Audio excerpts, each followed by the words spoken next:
Naam, habari za wakati huu ndugu mpenzi mtazamaji, karibu tena ni kufahamisha yale ambayo yanajiri maeneo tofauti nchini Tanzania, hasa katika nyanja za kisiasa. Serikali ya Tanzania ya Samia Suluhu imejipata matatani tena siku ya leo, huku spika wa bunge la Tanzania Musa Azan Zungu akiweza kushambuliwa vikali mitandaoni kwa kauli hii yake nzito yenye utata. Bonyeza alama like kisha bonyeza neno subscribe na alama kengele chini ya video hii kabla ni kufahamishe yale ambayo yamejiri sasa hivi nchini Tanzania. Mtazamaji, spika wa bunge la Tanzania Musa Azan Zungu ameweza kushambuliwa vikali mtandaoni sasa kwa kauli yake nzito ya kutaka mtoto wa marehemu Jenista Mhagama ambaye alikuwa mbunge wa CCM aweze kupatiwa kiti au nafasi na ofisi ya mama yake Jenista Mhagama. Mtazamaji, rais wa chama cha wanasheria Tanganyika Boniface Mwabukusi amezungumza kwa hasira na kwa wasiwasi mkubwa na mshtuko unaoonekana kufuatia kauli tata ya mwenyekiti ama spika wa bunge Musa Azan Zungu ya kutaka mtoto wa marehemu Jenista Mhagama achukuliwe nafasi ya ubunge na kupatiwa nafasi ya mama yake aliyoaga.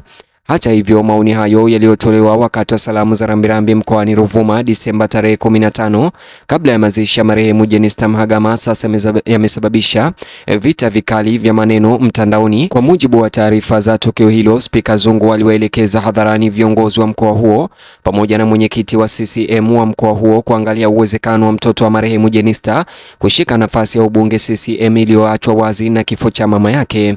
Kauli hiyo mara moja imeibua mjadala na shambulio kali mtandaoni kwa Spika Zungu, huku wengi wakihoji kama pendekezo kama hilo linalingana na utaratibu wa kikatiba Tanzania, sheria za uchaguzi na kanuni za demokrasia ya Tanzania. Boniface Mwabukusi ambaye ni rais wa wanasheria Tanganyika alijibu kwa kueleza matamshi ya Spika Zungu kuwa yanasumbua na hayaendani na misingi ya demokrasia na utawala wa sheria. Hata hivyo, alisisitiza kuwa viti vya bunge si nafasi za kurithi na kamwe hazipaswi kuchukuliwa kuwa mali ya familia inayopitishwa kutoka kwa mzazi kwenda kwa mtoto bila kujali heshima au urithi wa kiongozi aliyefariki. Rais huyo wa TLS Tanganyika alikosoa vikali kile alichokitaja kuwa ni uhamasishaji wa wazo wa upendeleo na urithi na kuonya kuwa mawazo hayo yanadhoofisha uongozi unaozingatia sifa na kudhoofisha imani ya umma kwa taasisi za kidemokrasia Tanzania. Alisisitiza kuwa nafasi za uongozi katika jamii ya kidemokrasia lazima zipatikane kwa njia ya uwazi au upigaji kura, ushindani na taratibu halali badala ya rufaa za kihisia au urahisi wa kisiasa na urithi. Mtazamaji, chanzo cha ripoti hizi ni akaunti yake Boniface Mwabukusi kupitia mtandao wake wa kijamii wa Twitter au X. Aliweza kuandika hivi nikimnukuu: hivi bado tuna watu timamu kweli wanaofikiria uchaguzi na kurithishana vyeo, nepotism kama hirizi. Uchaguzi kwa tume hii na sheria hizi zilizoleta maafa na mauaji ya kimbari nchini, nadhani tunahitaji kupelekwa Mirembe kwa utalii wa afya ya akili. Hata hivyo, aliweza kubandika chapisho linalosema Spika Musa Zungu ataka mtoto wa Jenista Mhagama kupendekezwa ubunge jimbo la Peramiho. Mtazamaji, Mwabukusi alikumbusha umma kwamba mfumo wa kisheria wa Tanzania unaeleza wazi jinsi nafasi za ubunge zinavyopaswa kujazwa, iwe kwa uchaguzi mdogo au taratibu zilizowekwa za chama chini ya usimamizi wa mamlaka za uchaguzi. Alisema kwa kukwepa au kuhujumu hadharani taratibu hizi kunahatarisha kuweka historia hatari ambayo inaweza kumomonyoa utii wa katiba. Aidha, alibainisha kuwa ingawa kifo cha mbunge huyo Jenista Mhagama anayehudumu ni wakati wa maombolezo na heshima ya kitaifa, huzuni kamwe isitumike kuhalalisha kauli au maamuzi yanayokinzana na kanuni za kidemokrasia Tanzania. Kwa mujibu wake, kuheshimu urithi wa marehemu Jenista Mhagama kunapaswa kuhusishwa kusimamia sheria alizotumikia chini yake, si kuzidhoofisha. Akipanua mjadala huo, Mwabukusi aliibua wasiwasi zaidi kuhusu hali ya mfumo wa uchaguzi wa Tanzania, huku akimshambulia Spika Zungu ikiwa ni pamoja na jukumu la Tume ya Taifa ya Uchaguzi na mfumo wa kisheria unaosimamia uchaguzi. Alionya kuwa sheria na taasisi zinapoonekana kuvumilia upendeleo na kutengwa, matokeo yake yanaweza kuwa ukosefu wa haki na ukosefu wa utulivu wa kisiasa.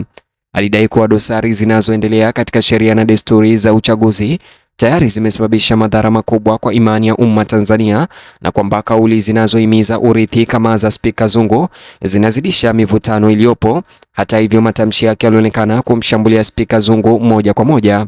Kwa maoni yake, nchi inaweza kuhatarisha kuzoea tabia zisizo za kidemokrasia ikiwa matamshi kama hayo ya Spika Zungu yatapingwa. Mwabukusi aliwataka Watanzania kutafakari kwa dhati mwelekeo wa nchi inapochukua, hasa kuhusu uteuzi wa viongozi na uwajibikaji wa kisiasa. Alisisitiza kuwa demokrasia hustawi pale wananchi wanapoamini kwamba uongozi unapatikana kwa watu wote wenye sifa na sio kwa familia zilizounganishwa kisiasa au zinazorithishana. Pia alikosoa tabia inayoongezeka miongoni mwa baadhi ya viongozi ya kuzungumza ovyo kuhusu urithi wa mamlaka ndani ya familia ya Tanzania, akionya kwamba mawazo haya yanakinzana na kanuni za usawa na haki. Alisisitiza kuwa Tanzania inahitaji viongozi wanaofikiria zaidi ya maslahi binafsi au ya kifamilia kurithishana, badala yake wanazingatia utulivu wa muda mrefu wa taifa. Rais huyo wa wanasheria Tanganyika TLS alisisitiza kwamba utawala wa sheria unadai kuzuiwa na kuwajibika kwa viongozi wakuu, hasa wale wanaokalia ofisi za kikatiba kama vile spika wa bunge. Alibainisha kuwa maneno yanayosemwa kutoka kwenye nyadhifa kama hizo yana uzito mkubwa na yanaweza kuathiri mtazamo wa umma na tabia ya kisiasa. Mwabukusi aliendelea kusema kuwa kuruhusu upendeleo kuingia katika mazungumzo ya kisiasa kunahatarisha kurudisha nyuma miongo kadhaa ya mapambano kuelekea utawala wa kidemokrasia. Alionya kuwa mara wananchi wanapopoteza imani katika ushindani wa haki, ushiriki wa kisiasa hupungua na migawanyiko ya kijamii huongezeka. Alitoa wito wa kufanyika mageuzi haraka makubwa ya kisheria na kitaasisi ili kurejesha uaminifu katika mchakato wa uchaguzi, akisisitiza kuwa mageuzi lazima yatangulize uhuru, uwazi na uwajibikaji kipaumbele kabla ya vitu vyovyote vile. Bila mabadiliko hayo, alionya Mwabukusi kuwa imani ya wananchi katika uchaguzi na uongozi wa kisiasa itaendelea kuzorota. Hata hivyo, taarifa hii yake ilitafsiriwa kama shambulio la moja kwa moja kwa Spika Musa Azan Zungu. Kwa mujibu wa Mwabukusi, mageuzi yenye maana yanahitaji ujasiri kutoka kwa viongozi na taasisi za kisiasa ili kukataa njia za mkato na upendeleo, hata pale zinapoonekana kuwa rahisi kisiasa. Alisisitiza kuwa demokrasia haiwezi kuishi kwa mihemko au uaminifu pekee, bali kwa sheria zinazotumika kwa usawa kwa wote. Mtazamaji, hata hivyo, spika wa bunge la Tanzania ambaye ni Musa Azan Zungu hajaweza kujibu shambulio hili la maneno makali kutoka kwa Boniface Mwabukusi. Hata hivyo, Boniface Mwabukusi alimalizia kwa kuonya kuwa iwapo kauli na vitendo vya kukuza uongozi wa kurithi vitaendelea bila kudhibitiwa haraka, Tanzania inaweza kukabiliwa na changamoto kubwa za kiutawala katika siku zijazo.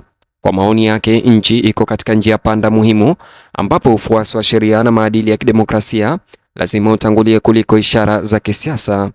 Hatimaye, uingiliaji kati wa Mwabukusi umezidisha mjadala wa kitaifa kuhusu urithi wa uongozi, uadilifu wa uchaguzi na majukumu ya viongozi wakuu Tanzania.